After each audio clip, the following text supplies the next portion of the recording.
Chers amis, bienvenue pour cette deuxième session de notre cycle Sciences politiques. Et je remercie immédiatement Monsieur le ministre, mon cher Michel, d'avoir accepté cette invitation. Alors Michel Roussin, à l'origine, c'est un gendarme, officier de gendarmerie. Il a servi 17 ans dans l'arme. Et puis, il s'est un petit peu spécialisé, disons, dans le discret, puisqu'il a été, on peut le dire, il y a prescription, il a été directeur de cabinet du directeur général du SDEC, c'est-à-dire l'actuel DGSE. Donc, en fait, c'est aussi un espion. Voilà. Alors, ça l'a amené, bien sûr, à découvrir un tas de pays, les relations internationales, à en faire sa spécialité.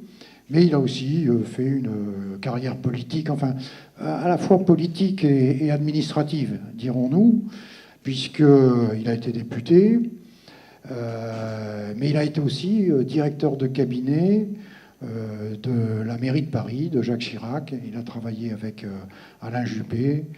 Et ensuite, dans le gouvernement Balladur, il a été ministre de la Coopération, du fait de sa grande connaissance du milieu international et singulièrement africain. C'est donc cette question qu'il est venu développer devant vous en profitant de sa connaissance. Et nous avons immédiatement pensé, au cours d'une conversation que nous avions eue lors du congrès, monsieur le délégué général du congrès national du souvenir français, que ça pourrait être intéressant pour vous qui viennent vous faire part de son expérience. En tout cas, merci Michel d'avoir accepté cette invitation. Cela nous va droit au cœur et je te laisse la parole. Merci.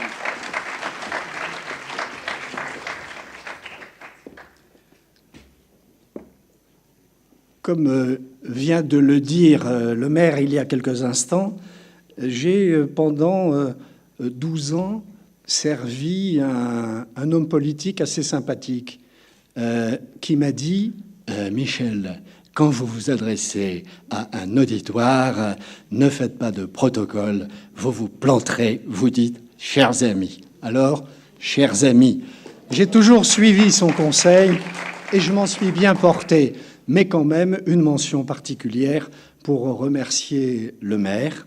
Et je suis très heureux d'être ici aujourd'hui à Canet. Je renoue avec cette ville que j'ai vue sous le soleil.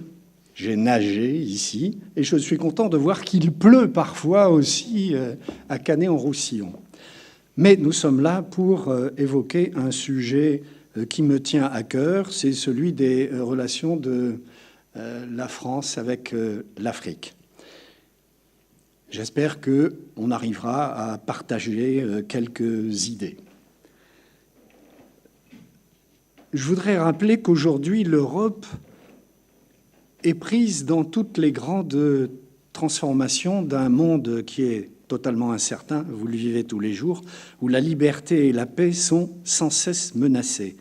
Elle fait face à une situation internationale sans précédent depuis la chute du mur de Berlin et à une mondialisation qui rebat sans cesse les cartes et à une crise identitaire qui touche chacun de nos pays.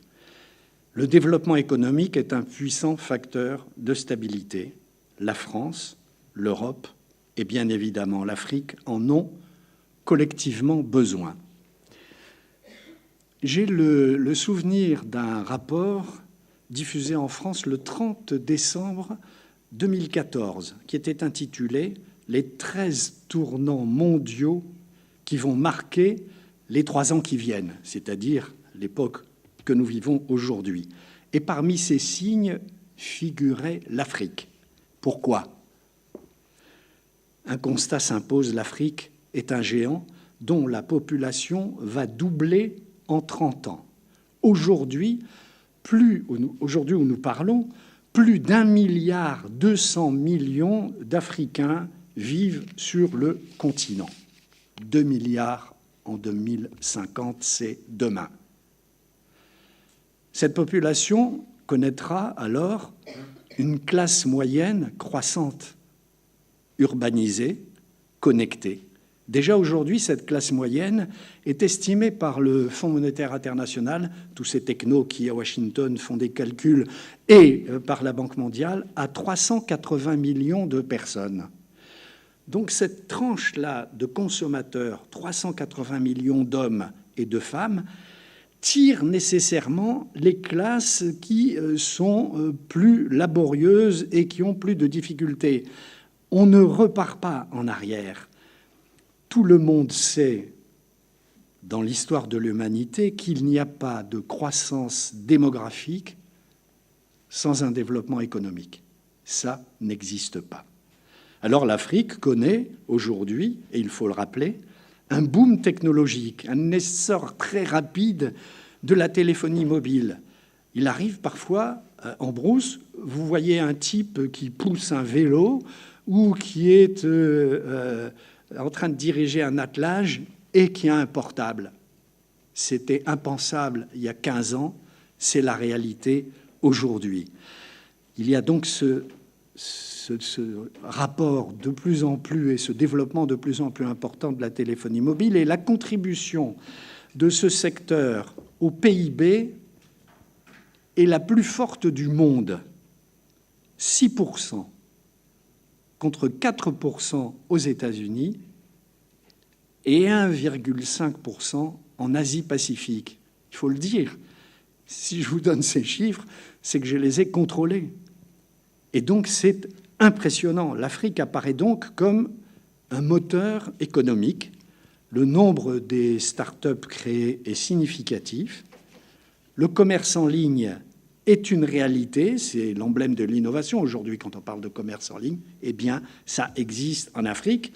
L'accès à Internet et au très haut débit me représente aujourd'hui la nouvelle étape du développement en Afrique. Le taux de croissance, c'est quand même toujours significatif, un taux de croissance, parce qu'on peut faire des comparaisons. Eh bien, il est de près de 5% par an sur les 10 dernières années. Ça peut faire rêver les Européens et aussi les Français. Et les prévisions de croissance les plus élevées du monde, si l'on fait la comparaison, s'établissent à 6,5% par an. 6,5% par an. C'est donc dire que l'Afrique est tout à fait dans le coup. Nous constatons qu'elle est en pleine mutation. Elle se dote de tout. Équipements énergétiques, infrastructures urbaines, infrastructures de télécommunications. Et comme je l'ai rappelé tout à l'heure, c'est très important dans le cadre du développement. Il y a aussi le développement des filières agricoles, ça peut nous intéresser, et agro-industrielles. Tout cela s'appuyant, bien évidemment, sur une jeunesse dynamique qui s'est formée en Europe, aux États-Unis, et même en Chine. On constate ainsi un accroissement des élites économiques. Et les entreprises africaines se développent maintenant sur le continent, à l'échelle du continent. Et on assiste aussi au retour des investisseurs africains sur le continent. Au lieu d'aller placer leurs capitaux ailleurs, ils reprennent le chemin de la maison et réinvestissent chez eux parce que le contexte le permet aujourd'hui. L'Afrique est donc de plus en plus intégrée à nos échelles de valeur. Alors, l'Europe, la France, nous ne devons pas négliger cet appel, cette mutation qui se passe pas loin de chez nous. Nous devons participer à ce développement. Quelques exemples. Lagos est une ville-État de 17 millions d'habitants. Abidjan, 7 millions d'habitants. Luanda, 5 millions. Johannesburg, 6 millions. Sans compter les métropoles de l'Afrique de l'Est. Alors, il y a de la place pour les entreprises européennes, mais aussi pour les entreprises françaises. C'est, à mon sens, une véritable terre de partenariat. Pour l'Afrique comme pour l'Europe, les prochaines années seront décisives en matière de croissance industrielle et d'amélioration de la qualité de la vie. Bien sûr, vous allez me dire, puisque vous êtes des observateurs de l'évolution de la situation internationale, que la situation sécuritaire en Afrique est un frein à l'idée d'investissement. Effectivement, je suis tout à fait conscient de ça, que dans la zone sahélo-sahélienne, la situation sécuritaire est désastreuse et qu'elle s'est dégradée dans le contexte d'une expansion du fanatisme islamiste. Il s'agit, pour les Africains, car c'est leur problème, d'un défi majeur. Et ils l'affrontent avec courage. Mais ce problème concerne aussi directement les États européens. Et, bien évidemment, les répercussions de cette crise se font sentir aussi en Europe, comme vous le notez, et on a toutes les informations sur ce sujet, comme le soulignent les arrivées massives de migrants après une traversée périlleuse et meurtrière de cette Méditerranée qui nous lie. Le président Issoufou, président du Niger, déclarait récemment « De part et d'autre de la Méditerranée, nous, les Africains, nous avons compris qu'il y a un lien étroit entre la sécurité et le développement, car, dit-il, la misère est le terreau de toutes les rébellions et de tous les terrorismes. L'essor, rappelle-t-il, l'essor économique de l'Afrique constitue une priorité absolue. L'Europe doit en être consciente. » Le président Issoufou, il y a 4 mois. Cette déclaration de ce chef d'État, qui est un personnage très attachant et avec lequel nous entretenons les meilleures relations à cause, bien évidemment, des sites miniers exploités par Areva et d'autres opérateurs français, nous avons, avec cet État, des relations privilégiées et je trouve que la réflexion du président Issoufou est vraiment frappée au coin du bon sens et elle me rappelle un échange que j'ai pu avoir avec le président Léopold Sédar Senghor, une figure extraordinaire, président du Sénégal à l'époque, que j'accompagnais lors d'un déplacement dans Paris. J'étais allé le chercher. Et il commence à me parler, à une époque où ma préoccupation était plutôt de savoir quelle stratégie utilisaient les Soviétiques pour pénétrer l'Afrique, ce que faisaient au Congo-Brazzaville les Allemands de l'Est, que faisaient les Cubains en Angola. Le développement économique était à des années-lumière de mes préoccupations. Et ce personnage charismatique m'attaque sur les problèmes de développement. Et il me dit avec cette petite voix un peu nasillarde, Monsieur le directeur, alors j'étais très content, monsieur le directeur, vous savez, les conditions du développement en Afrique doivent être réalisées en Afrique pour le plus grand bien des Africains. Tout ceci doit être fait sur le continent. Parce que, vous savez, jamais ni le sable ni la mer n'arrêteront jamais les hommes. On est en 1974. Déclaration prémonitoire d'un sage qui redoutait que les Africains, comme nous le constatons aujourd'hui, soient victimes d'un mirage européen qui ne peut répondre à leur attente. Mais il y a aussi actuellement des signes positifs. On évoque ce qui ne va pas, mais il y a quand même des signes intéressants en Afrique. Il y a des alternances démocratiques qui existent. Le Sénégal est un exemple.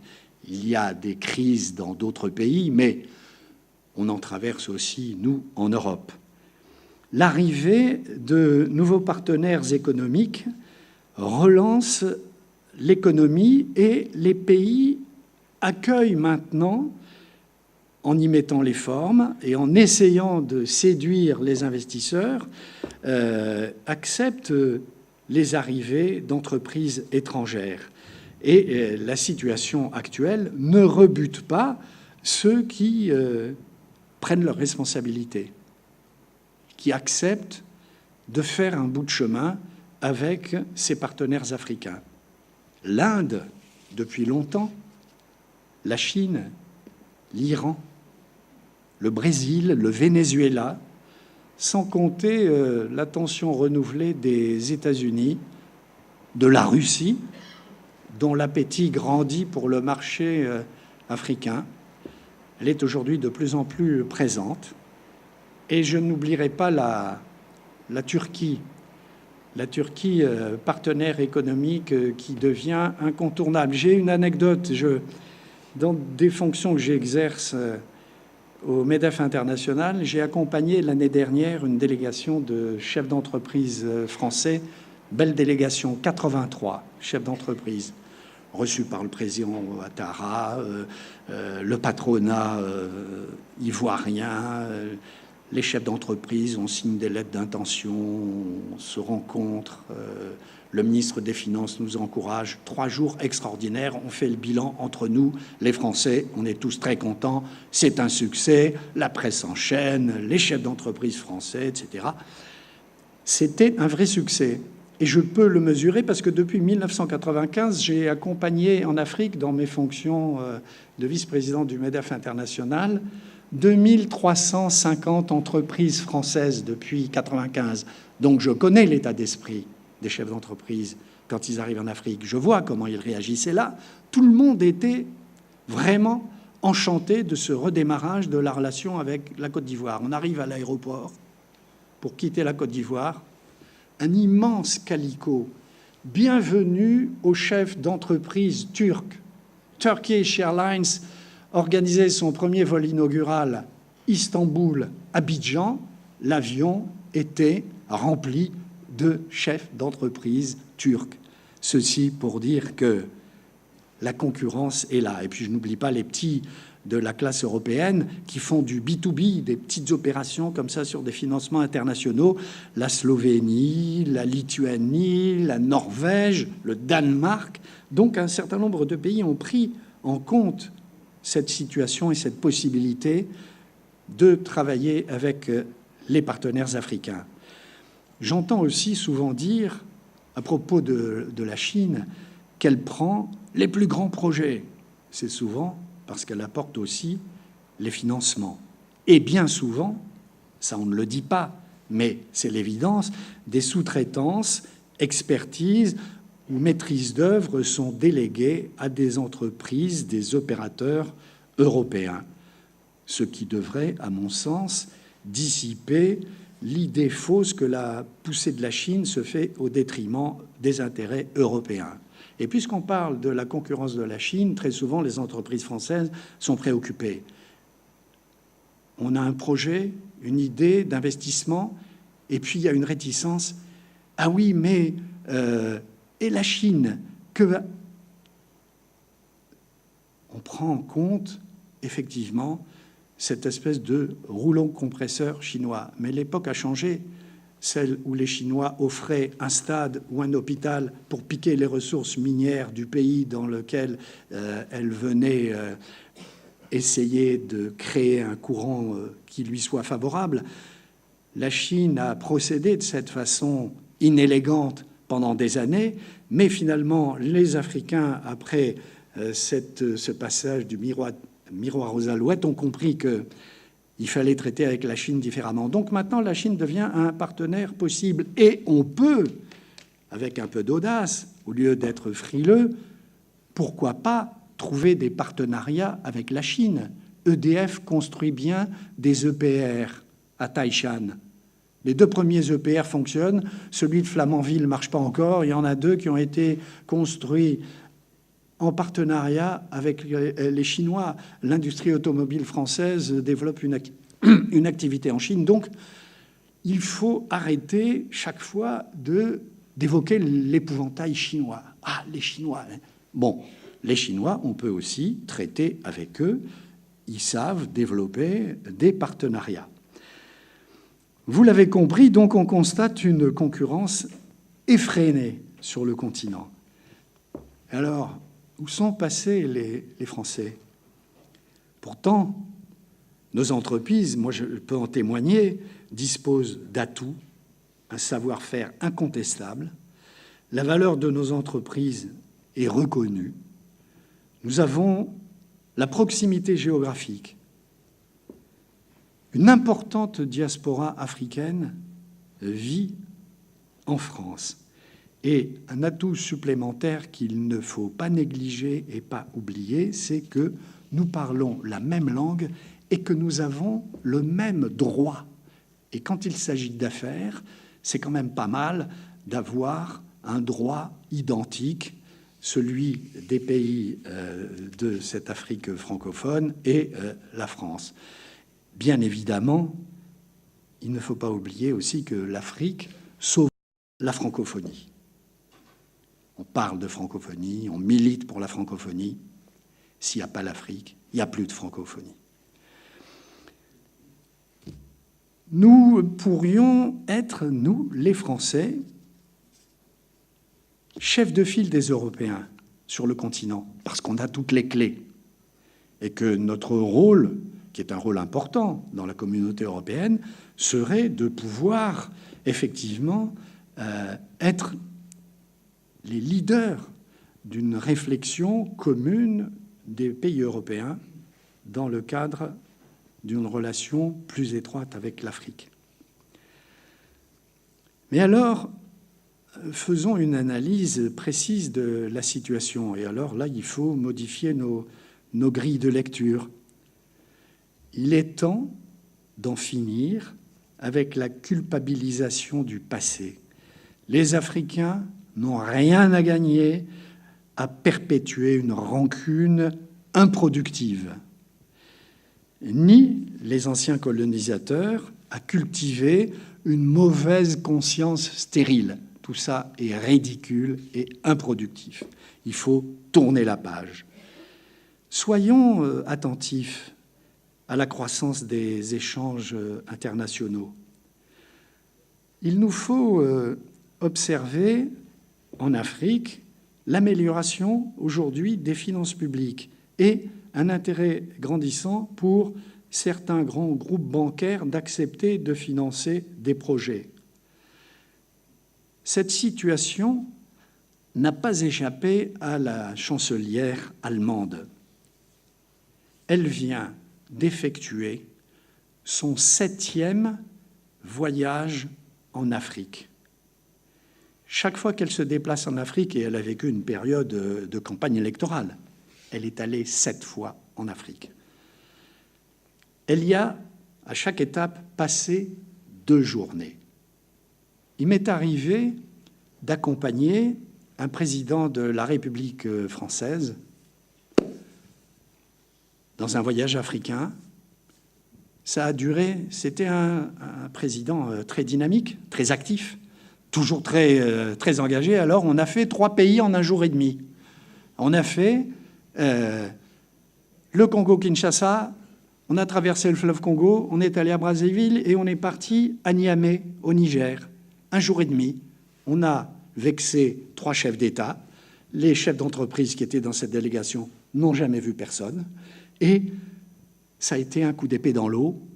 Et ça n'a rien rapporté à l'image de la France, partenaire de l'Afrique. La chancelière, elle, 2 jours dans chaque pays. Et ça marche.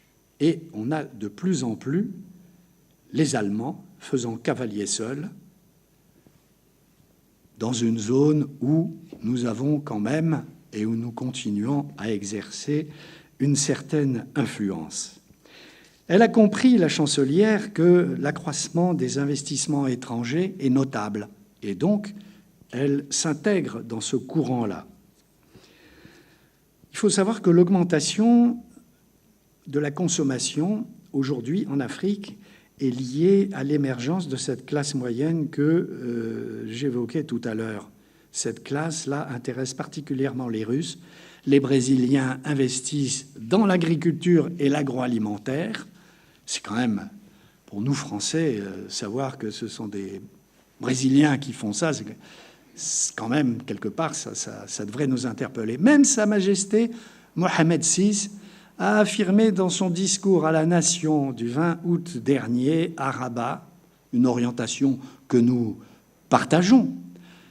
Il a déclaré « Nous ne considérons pas l'Afrique comme un marché pour vendre ou écouler des produits, mais plutôt comme un espace d'action commun pour le développement du continent et bien évidemment du Maroc », dit le souverain qui prêche bien sûr pour sa chapelle. Donc ça bouge beaucoup. Tout le monde comprend qu'il y a des choses à faire en Afrique et qu'on peut y investir. Et alors nous, les Français, eh bien, c'est regrettable. On ne peut que constater la frilosité de certains groupes cotés en bourse, au sein desquels les comités de direction sont réticents à prendre des engagements sur le continent qu'ils ne connaissent pas, et ils n'ont pas les bonnes informations, et ils n'ont pas des témoignages qui remontent du terrain. Et donc on reste figé dans un système de réflexion qui est aujourd'hui dépassé et qui ne tient pas compte des réalités. Et pourtant, il se passe des choses. J'évoquais tout à l'heure l'amélioration dans certains pays de la situation politique. Regardons les processus de démocratisation en cours. On a fait évoluer en Afrique les systèmes politiques de manière notable, même si encore dans certains pays, on pourrait effectivement être très critique. Mais encore faudrait-il comprendre pourquoi des chefs d'État continuent à solliciter des mandats pour la énième fois. Parce qu'on oublie qu'en Afrique, le pouvoir politique est lié à l'ethnie, la tribu, la famille, et que c'est un tout qui dirige l'État. Et le chef de l'État devient un espèce de leader charismatique, et dès qu'on sent qu'il va peut-être quitter le pouvoir, alors l'ethnie, les familles, les gens qui sont les débiteurs font pression et généralement l'homme politique faiblit et se présente pour une énième fois à la magistrature suprême. Effectivement, c'est critiquable, mais ça n'est quand même pas la règle. Il y a aussi une amélioration des règles administratives. Il y a une réelle lutte contre la corruption. Avant, personne ne parlait de corruption en Afrique. Et puis on a vu apparaître dans les discours officiels, timidement, le terme de corruption, il faut que nous fassions des progrès, etc. Et puis ensuite, on est passé au combat de la corruption parce que très vite, les exécutifs locaux ont pensé et ont compris qu'ils ne pouvaient plus continuer comme ça, à permettre les prévarications, etc. On est donc dans un climat, une plus grande sérénité dans le monde des affaires. Et puis, Dieu sait que le secteur privé français et l'administration française a poussé, on a obtenu une fiscalité plus adaptée aux contraintes des entreprises. Alors tout ça, c'est loin d'être négatif. Nous, Européens, devons tenir compte de cette évolution positive parce que notre développement passe par une coopération accrue avec nos partenaires africains. Notre cause est commune, c'est simple. Nos problèmes peuvent se régler si nous développons sur l'extérieur un marché qui nous soit profitable. Il faut que vous sachiez qu'aujourd'hui, en France, plus de 100 000 emplois dépendent de nos exportations en Afrique. C'est pas rien, mais on peut beaucoup mieux faire. Et nos partenaires européens aussi. Ma conviction est forte, l'Afrique recèle d'immenses potentiels de croissance.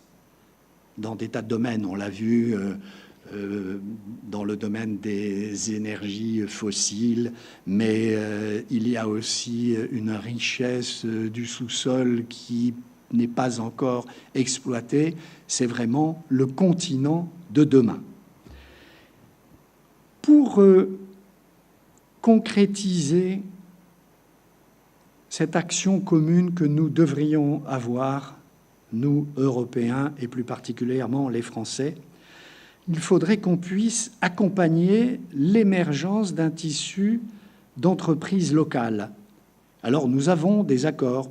Par exemple, le MEDEF a des accords de partenariat avec les secteurs privés dans un certain nombre de pays d'Afrique subsaharienne ou d'Afrique centrale pour accompagner la formation des jeunes cadres dans les entreprises et pouvoir ainsi, à terme, tirer les bénéfices de cette croissance mondiale.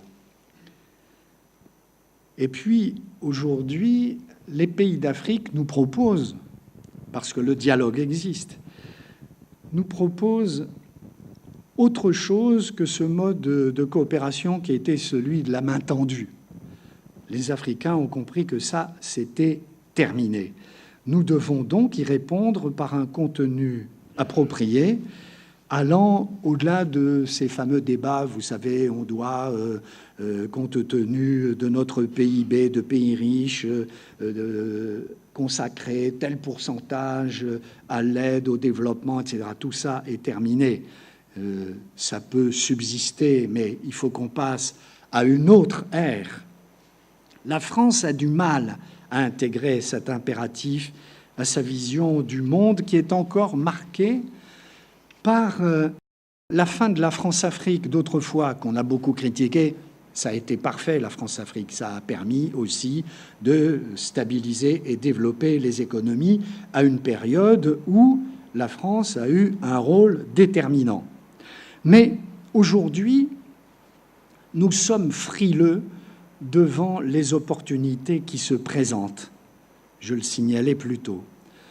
De sorte que, malheureusement, et compte tenu de notre acquis, de notre culture, de notre connaissance de l'Afrique, nous restons frileux et nous ne saisissons pas les opportunités et nous sommes mal placés dans des domaines où, normalement, nous, les Français, on excelle, faute de s'adapter, comme je le disais à l'instant, à ce nouveau terrain qui ne ressemble plus du tout à l'ère post-coloniale, dans laquelle la France, par facilité, gardait des rentes de situation. Ça n'est plus possible. La concurrence est ouverte. Ce n'est pas parce que je suis M. Alstom que je vais avoir le train urbain à Abidjan. La concurrence est là. Il faut qu'on soit bon, il faut qu'on soit engagé, il faut qu'on prenne des risques, il faut qu'on comprenne que la situation a évolué. Et ça, les Européens l'ont compris. C'est pour ça que je pense qu'on pourrait exercer une influence sur nos partenaires européens et être un espèce de décodeur en direction de l'Afrique. En dépit de cette constatation, sachez que nous sommes néanmoins toujours attendus par les Africains en partenaires.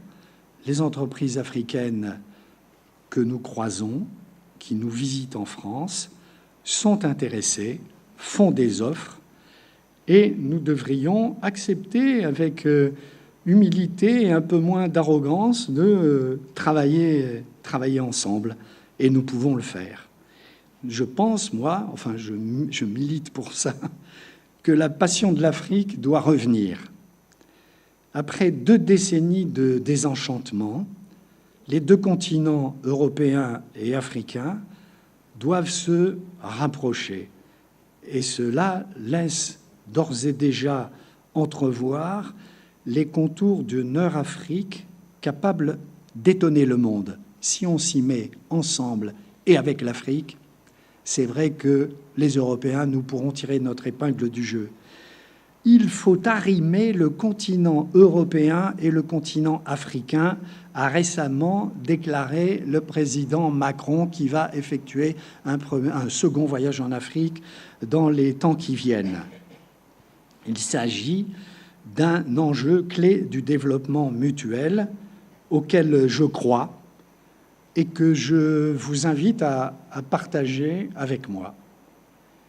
Et je ne voudrais pas terminer ce propos sans vous demander de méditer quelques instants avec moi ce proverbe africain. Les proverbes africains, c'est une mine, on trouve tout, c'est formidable. Si tu veux aller vite, marche seul. Mais si tu veux aller loin, alors marchons ensemble. Je vous remercie.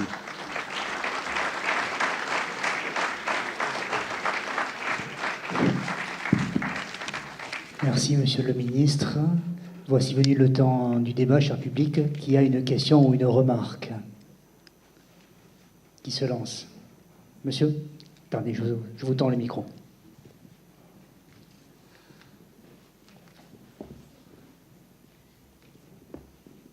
Monsieur le ministre, je vais vous poser des questions. Vous êtes resté en Afrique pendant combien d'années? Vous êtes resté 12 ans, je suppose, non? Non, je suis resté 17 ans. Moi, je suis resté 20 ans. C'est pas rien. Et je peux vous expliquer de l'Afrique d'en haut jusqu'en bas. Quand vous parlez qu'il n'y a pas de corruption en Afrique... Je n'ai pas dit ça. Vous avez parlé quand même de corruption. J'ai parlé de corruption. Bon. J'ai dit qu'on luttait contre la corruption. Alors, je vais vous dire, moi, j'ai été, comme on dit, je suis parti de la guerre d'Algérie, je suis parti en Afrique. Là, j'étais à Abidjan, où il y avait un président qui était vraiment honnête, comme on dit. C'était Houphouët-Boigny. Pour nous, Européens, on avait quand même une sensibilité pour lui. Parce que ça a été vraiment un bon président, mais par contre, après, ça a été la débandade. D'abord, Giscard d'Estaing avait raison. Les Africains n'auraient dû jamais venir en France. N'auraient dû jamais venir en France.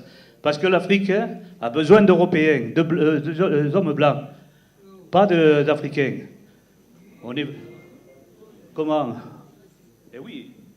Parce que j'ai été là-bas, j'étais en Afrique, j'ai été chef d'agence au Niger, j'ai monté les 2 usines d'uranium, si vous voulez le savoir. Et après, je peux vous dire que quand on africanisait tous les postes, ça n'a jamais plus marché en Afrique. C'est là le problème. C'est le problème qui nous arrive. La seule chose que je vous demande, c'est quand même changer les ambassadeurs, parce que les ambassadeurs français n'ont jamais été corrects avec moi.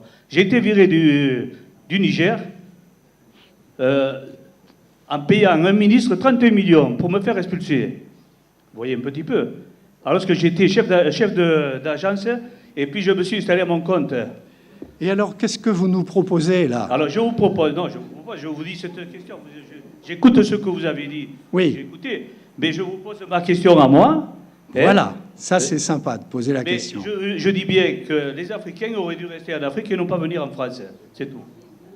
Donc, vous rejoignez ce que disait en 1974 le président Léopold Sédar Senghor.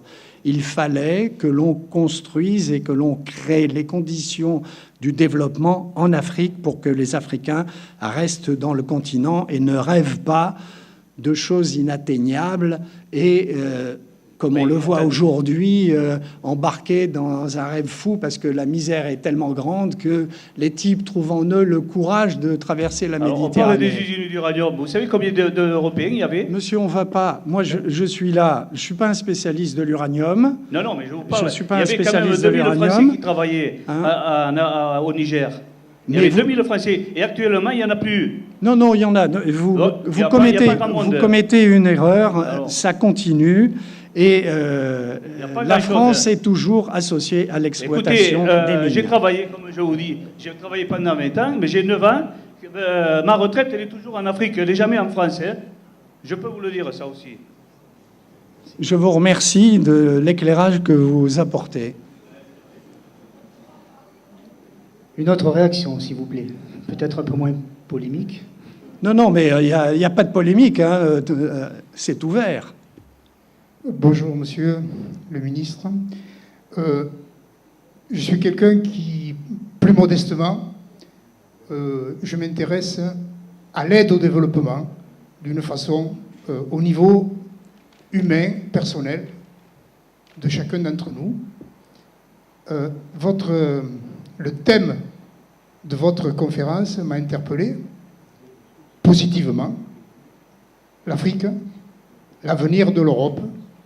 J'ai lu beaucoup de livres qui vont dans ce sens, et chaque fois qu'on a dit l'Afrique, c'est l'avenir de l'Europe, on a eu des regards curieux, interrogateurs, et on nous a pris un petit peu pour des rêveurs, des malades, des gens qui faisaient beaucoup de social, mais qui ne voyaient pas beaucoup l'intérêt d'aller vers l'Afrique. Donc, même si vos propositions se situent à un niveau que je n'ai pas l'habitude de fréquenter, c'est-à-dire vous essayez d'attirer les entreprises françaises en Afrique. Oui. Moi, j'ai toujours dit que si j'étais jeune, si j'avais besoin d'argent actuellement, et si j'étais un petit peu commerçant, je ferais du business avec l'Afrique. Et j'irais vendre certaines choses d'ici, là-bas, qui sont très prisées, en particulier du vin. Oui, absolument. Absolument. Quand on a bu du vin à Ouagadougou, on sait qu'ici, on pourrait leur fournir quelque chose qui est nettement meilleur. Absolument. Encore et ne pas laisser le monopole à ce bon monsieur Castel, et que les producteurs ici de cette région pourraient avoir un marché tout à fait profitable. Alors, il suffirait, et ça, les techniques pardon. Et si après la réunion, je peux rencontrer un ou deux producteurs, je pars au Burkina Faso dans 10 jours. Alors, je pourrais faire un peu de business. Non.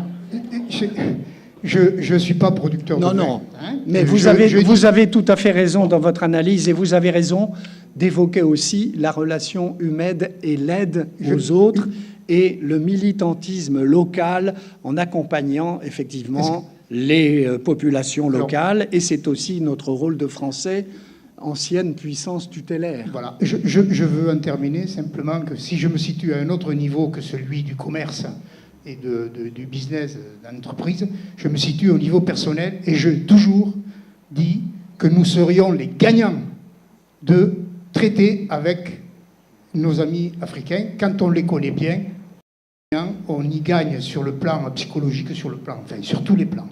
Et actuellement, nous sommes un groupe à essayer de militer pour essayer d'établir des ponts entre les Africains et nous-mêmes, des ponts numériques. Vous avez parlé d'Internet. Il existe. Il suffit d'avoir des clés qui captent Internet par les réseaux téléphoniques. Et là, nous aurons des relations personnelles et directes avec nos amis et nos partenaires africains. Donc, ce que je veux dire, c'est qu'on a toujours été gagnants de discuter avec les Africains, mais non pas de les regarder avec condescendance et arrogance.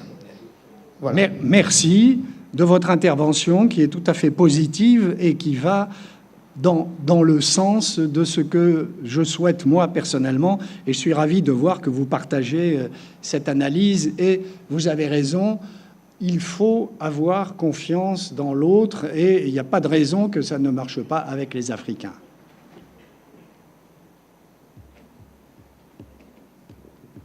Oui, alors dans ce cas-là, pourquoi les entreprises françaises sont-elles frileuses à travailler en partenariat avec les entreprises en Afrique alors, le problème est un problème de communication et de relations entre les milieux d'affaires africains et français. Donc il y a des progrès à faire. C'est pour ça que je rappelais les accords que nous avons, les entreprises françaises, avec les patronats locaux et les syndicats d'entreprises, pour pouvoir échanger et participer à la formation de cadres dans les entreprises. C'est par ce biais-là qu'on y arrivera. Et aussi, nous devons, faire un effort d'adaptation et ne pas être toujours sur la réserve. C'est très difficile de négocier un marché en Afrique. Comme le disait l'intervenant précédent, c'est un problème culturel. La négociation est compliquée, il faut comprendre l'autre, il faut y passer du temps. Mais quand on y va, quand on a la volonté de faire avancer les choses avec des partenaires africains, on y arrive. J'ai été, moi, pendant 12 ans, un acteur économique en Afrique pour un groupe français. Dans mes fonctions au MEDEF, j'ai accompagné des tas d'entreprises et on y arrive. Mais il n'y a pas un véritable courant. Et il y a aussi une responsabilité qui incombe au pouvoir public français qui, sur certains dossiers, devrait accompagner les entreprises françaises, les rassurer. Au contraire, on tombe sur des technocrates qui refusent une aide financière sous le prétexte que « Ah oui, mais la situation, que va-t-il se passer si on ne prend pas de risque ?» J'ai un patron que j'ai servi longtemps qui me disait « On joue au poker avec les cartes qu'on a et pas avec les cartes qu'on voudrait avoir. » Donc, il y a cette situation en Afrique, à nous de nous adapter et il n'y a pas de raison qu'on ne s'en tire pas. D'autres opérateurs sont sur le terrain. Je n'ai pas parlé tout à l'heure des Espagnols et je n'ai pas parlé des Italiens. Voilà 2 pays européens qui tracent la route tranquillement en Afrique. Et je déplore que nous, les Gaulois, on ne soit pas plus allants. Voilà, c'est une observation. Mais vous avez raison. Il y a aussi des clés de langage, des clés de comportement et une adaptation au terrain et à la culture africaine. On ne peut plus arriver avec nos systèmes cartésiens qu'on ne peut pas appliquer sur le continent. Enfin, ça, c'est ma conviction.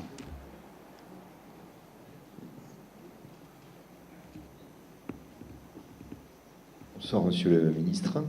Je me suis intéressé très superficiellement à l'initiative de M. Borloo sur le fait, par rapport au développement africain, de développer l'électricité sur le continent. Et j'aurais voulu que vous m'éclairiez d'abord sur cette initiative, si vous en connaissez plus de détails que moi, et est-ce que vous avez eu l'occasion d'échanger avec lui par rapport à ça, et et troisièmement, ce que vous en pensez, est-ce que ça va dans le bon sens ou pas? Voilà. Alors, tout de suite, j'ouvre le parapluie. J'aime bien Borloo, je le connais depuis longtemps. Son idée est formidable. Éclairer l'Afrique, c'est un sacré chantier. L'intérêt de l'intervention de Borloo, ça a été un électrochoc auprès des partenaires africains, déjà, et aussi en Europe. Pourquoi ? Parce que pendant des années, les exécutifs africains, les gouvernements, ont négligé cet accès à l'énergie. On a utilisé des centrales qui fonctionnent avec des huiles lourdes. On n'a pas exploité les ressources en eau qui sont énormes. Les plus grands fleuves du monde, à part ceux du Brésil, sont en Afrique. Donc, c'est un énorme chantier. Mais Borloo est parti. L'idée est formidable, elle est généreuse.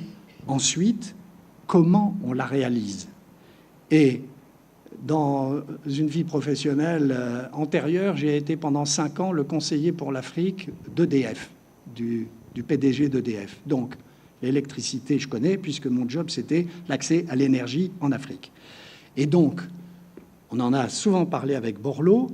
Le problème de Borloo, c'est qu'il est allé partout passer le message en disant « secouez-vous, il faut le faire, on trouvera des appuis, les financements internationaux, etc. » Mais chaque fois, on le raccompagnait à l'avion, on l'embrassait, il faisait une déclaration avant de monter dans l'avion, etc. Et puis, les gouvernements n'en faisaient rien. Donc, on y va maintenant petit à petit.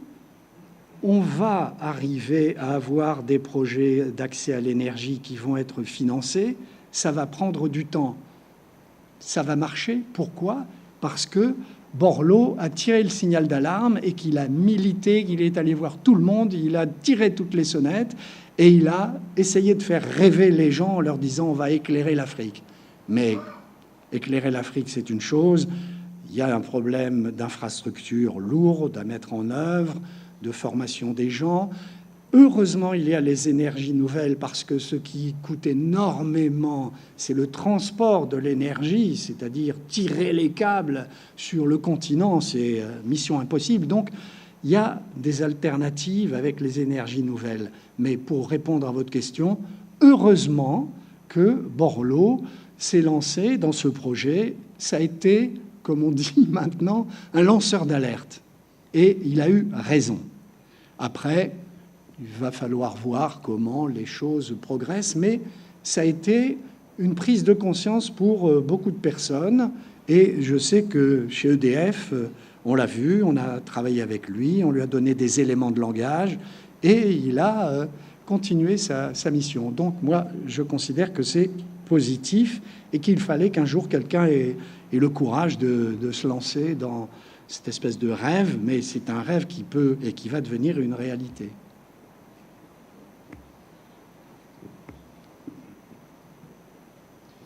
Oui, Monsieur le Ministre, tout d'abord, permettez-moi de vous remercier pour cet exposé particulièrement intéressant, complet, documenté, et pourtant tout en nuances, ce qui ne paraît pas forcément évident dans ce type d'exercice.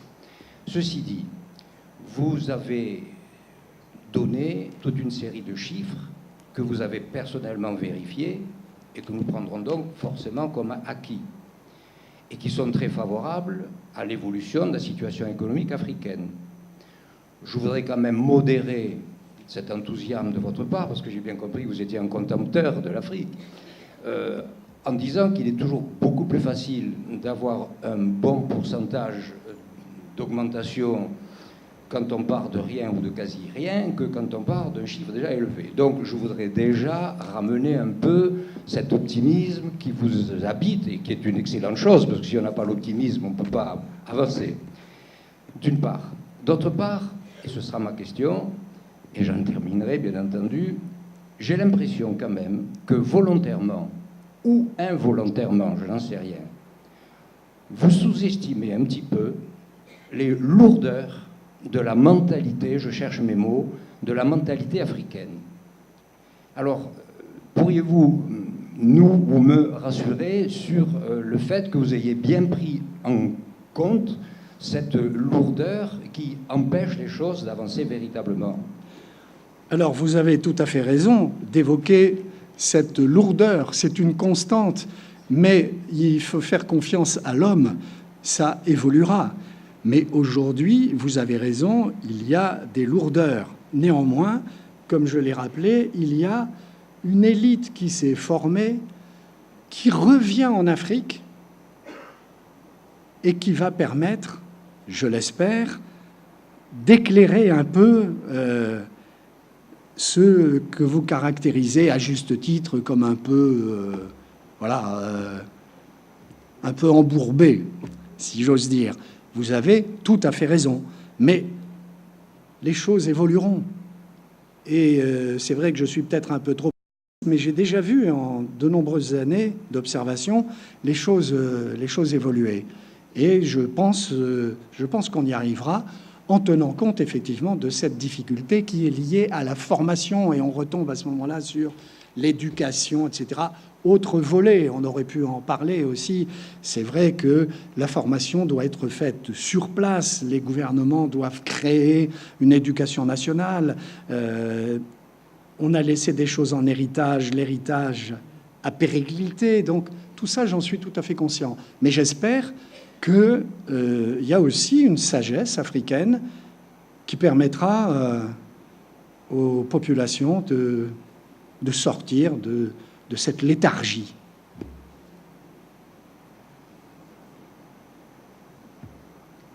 Bonsoir, Monsieur le Ministre.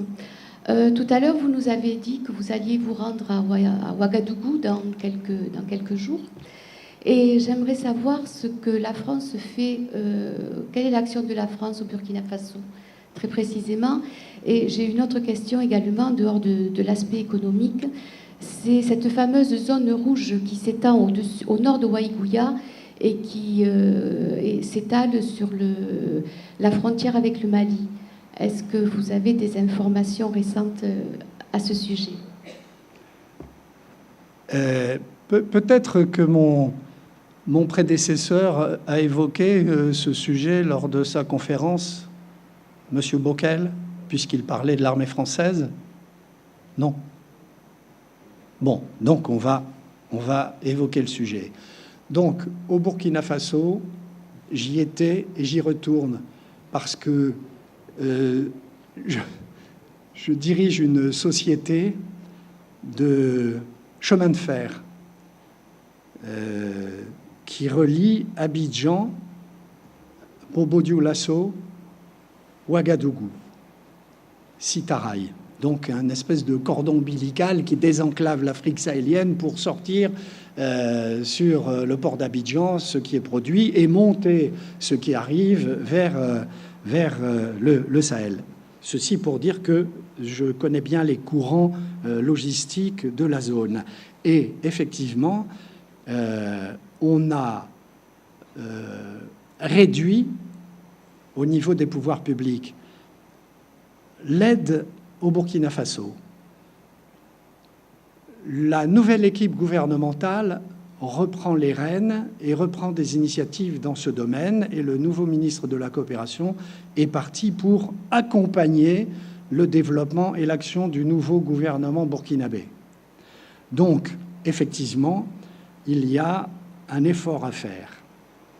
Les entreprises françaises qui développent une activité au Burkina Faso sont restées en dépit des 3 attentats terribles qui ont eu lieu dans ce pays récemment. Ce qui m'amène à répondre à votre deuxième question. La situation dans la zone sahélo-sahélienne. Le problème, là, ça n'engage que moi, hein, c'est un propos off. La situation au Mali est catastrophique. Chaque fois que les types sortent de la garnison de Gao, ils se font tirer comme des lapins. Alors que la France a mis le paquet dans la zone, mais comme le rappelait le ministre Le Drian à une conférence sur la sécurité en Afrique à Dakar récemment, la sécurité, c'est aussi l'affaire des Africains. Formation, action sur le terrain, action de renseignement, noyautage, etc. On ne sous-traite pas tout ça à la République française. Donc, le Mali se réfugie dans l'agglomération de Bamako. On fait confiance à Barkhane. Barkhane, il y a 4000 types sur le terrain dans une zone que vous semblez connaître l'Afrique, que vous pouvez imaginer. Enfin, c'est quelque chose d'irréalisable de pouvoir penser que nous allons ramener la sécurité dans cette zone.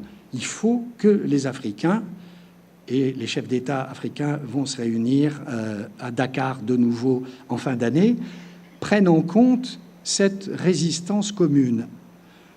Comme le Mali affaibli, en dépit de notre aide, en dépit de l'aide du Tchad, qui participe à ces opérations. Le Tchad, personne n'en parle jamais, a aujourd'hui pleuré 196 militaires tués, 237 blessés qui sont soignés ou par des structures médicales militaires françaises ou par le service de santé tchadien.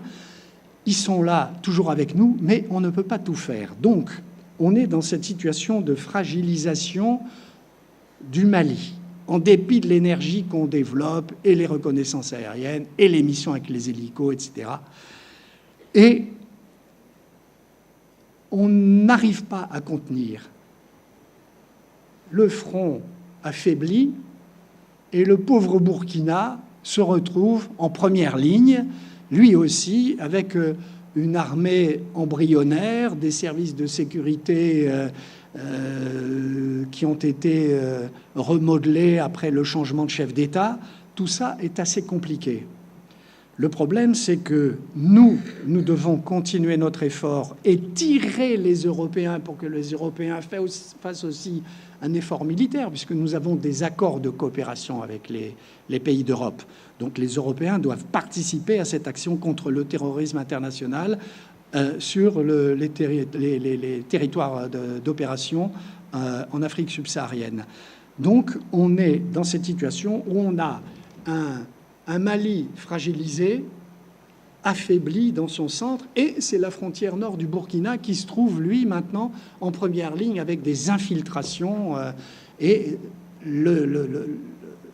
faire face à tout ça, ce sont des moyens, une instruction opérationnelle militaire compliquée. Et comme vous, je pense qu'on est dans une situation compliquée, que la France fait le maximum, mais que la France est un peu seule et qu'il faudrait que nos alliés européens mettent un peu le paquet au lieu de nous accorder quelques heures de vol sur leurs aéronefs pour transporter des renforts, du matériel, etc. Voilà la situation dans laquelle on est. Tout ceci, c'est le commentaire de Michel Roussin, off ici, de ce que je pense, de ce que j'entends en Afrique, et de ce que j'ai pu retenir des réunions présidées par l'ancien ministre de la Défense, 3 réunions sur la sécurité en Afrique pendant 3 ans à Dakar, sous l'égide de Macky Sall, où le ministre Le Drian, à l'époque ministre de la Défense, n'a jamais caché aux Africains qu'il fallait aussi qu'ils mettent le paquet, qu'ils se mobilisent, on ne sous-traite pas sa sécurité. Voilà, fin d'un long propos un peu décalé par rapport à ce que j'ai raconté tout à l'heure, mais c'était pour répondre à votre question tout à fait judicieuse. Une autre question ? Oui.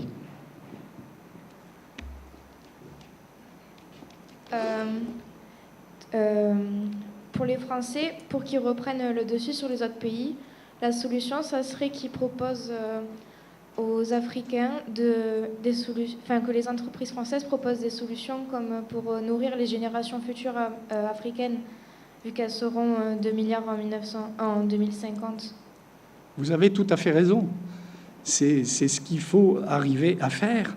Et pour ça, il faut un maximum, effectivement, de moyens mis en œuvre et d'accompagnement. Et donc, c'est ça la solution.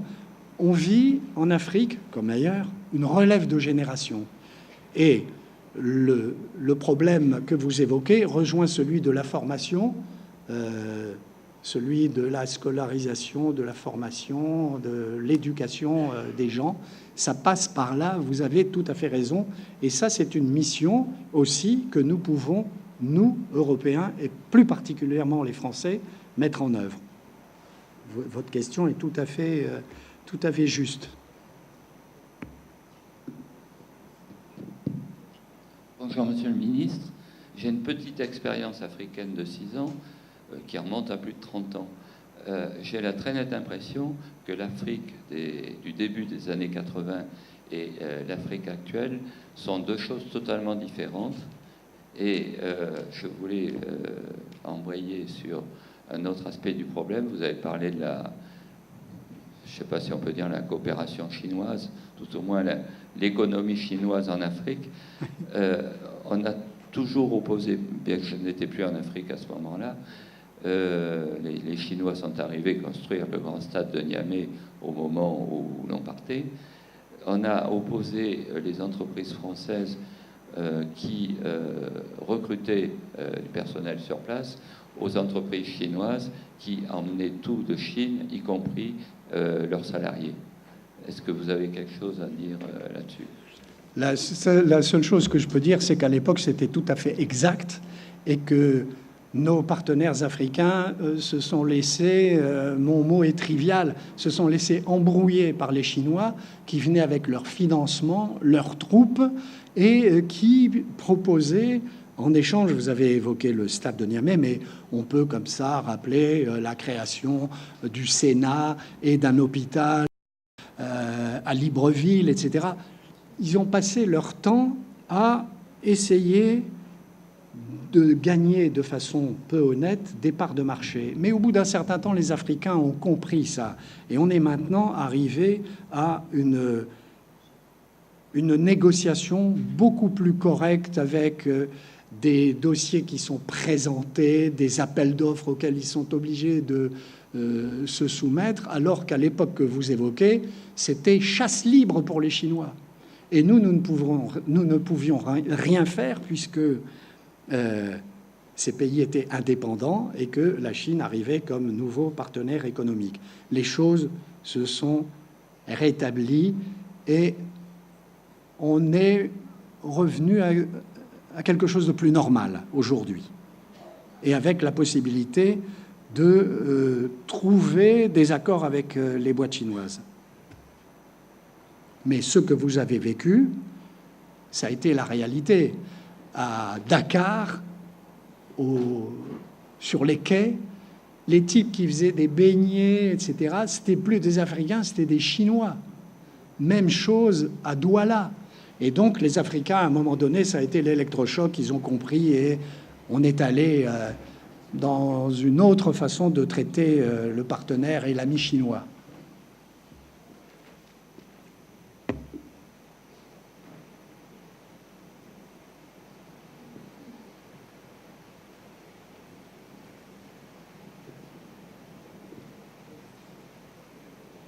Bonsoir, Monsieur le Ministre. Je voudrais dire que néanmoins, il y a 1 million de Chinois en Éthiopie. Sur 100 millions d'habitants, bon, on peut dire que c'est peut-être une goutte d'eau, mais ils sont quand même 1 million pour tous les chantiers que les Chinois ont engagés dans ce pays. Voilà, simplement. Oui, et ça n'empêche pas l'Éthiopie d'être dans un moment extraordinaire de leur économie, un développement exemplaire dans la région.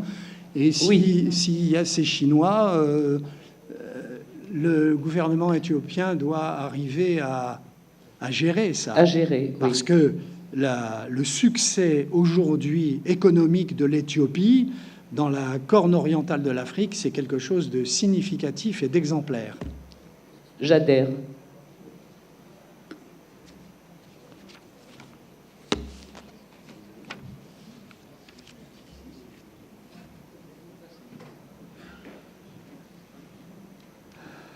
Oui, bonsoir Monsieur le Ministre.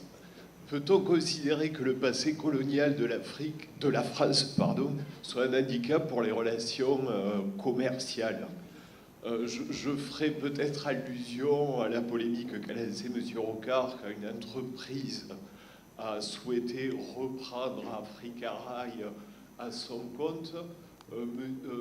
Rocard estimait-il peut-être avoir une approche plus éthique de ce développement? Ce sont les orages. Oui, monsieur, donc, monsieur Rocard.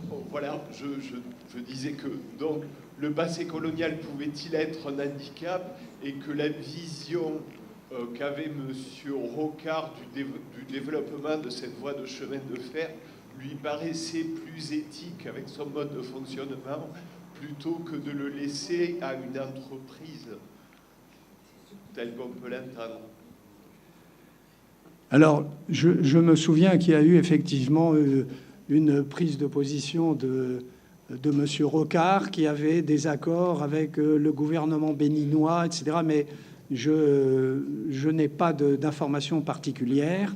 En tout cas, je sais que le Premier ministre Rocard a toujours été un homme très attentif au développement de la politique française en Afrique et qu'il a toujours été un homme éclairé et que donc lui a toujours été tout le contraire d'un homme attaché à ce que j'appelais l'ancienne France-Afrique ou les adhérences post-coloniales.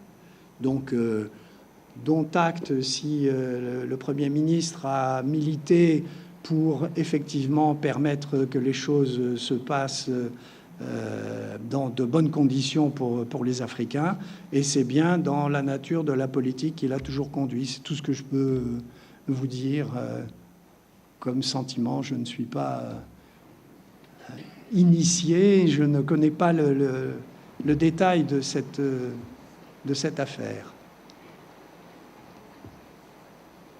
Oui. Encore moi, juste une question très simple. Le nombre d'associations d'aide au développement au Burkina est impressionnant. Tout le monde, avec plein de bonne volonté, essaie de faire pour le mieux, sans très peu de coordination, ni là-bas, ni ici, bien qu'à une époque, il y ait eu un ministère à l'époque de Sankara, il y a eu un ministère des associations ou des associations d'aide au développement qui essayaient de les coordonner. Bon, donc actuellement, il n'y a pas de coordination. Ici, nous avons simplement des suggestions d'impliquer nos municipalités à l'aide à la gouvernance des nouvelles municipalités au Burkina. Je parle du Burkina parce que c'est ce que je connais. Et que pensez-vous des associations de terrain ici qui cherchent à impliquer leur municipalité dans un cadre de coopération décentralisée? Elles ont bien raison et cette mission est essentielle. C'est ce qu'on appelle la coopération décentralisée et c'est le rôle des collectivités françaises de pouvoir accompagner le développement de la gestion municipale et de la gestion administrative dans les communes, dans les sous-préfectures, dans les préfectures en Afrique. Et là, le gouvernement français a toujours accompagné ce type de coopération. Par contre, effectivement, là où vous avez tout à fait raison, c'est qu'il n'y a pas de coordination. La coordination des ONG, elle doit se faire sur le terrain, c'est-à-dire que c'est du ressort du gouvernement burkinabé qui profite de l'action des ONG et qui devrait les coordonner. Pour ce qui concerne la France, je pense que la coopération décentralisée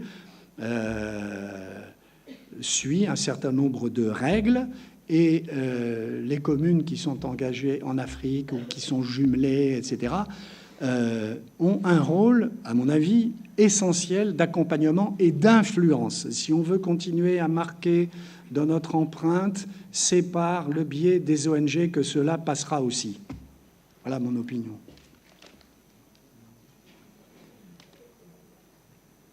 Monsieur le maire, c'est pas mal.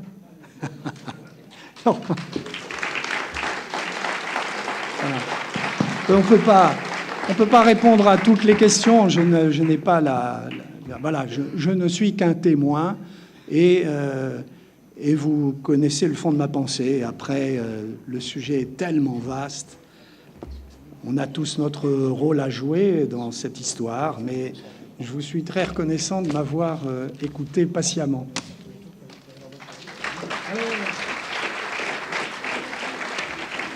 Parfait. Écoutez, la densité de vos questions suscite l'intérêt que Michel Roussin a sollicité dans sa conférence. Merci, Monsieur le Ministre, de cette prestation de qualité. Vous avez vu qu'il y avait du répondant, que tout le monde était passionné, et je crois que c'est bien. Ceci dit, ici, c'est le pays des extrêmes. Il pleut pas pendant des mois, et quand il pleut, tout d'un coup, on se noie. Alors, vous allez devoir sortir par l'issue de secours. Parce que là-bas, devant, il y a un eau de flotte comme ça. Donc, ça marche pas, vous allez vous noyer, et donc, on va vous demander de sortir par l'école de musique. On vous indiquera le chemin. Et vous devrez donc descendre par le bas. Tenez, vous suivez Betty, puisqu'elle habite à côté. Vous sortirez par le bas, il faudra en faire le tour des HLM pour récupérer vos voitures. En tout cas, merci de votre présence et merci, Monsieur le Ministre. Merci. C'est moi qui vous remercie.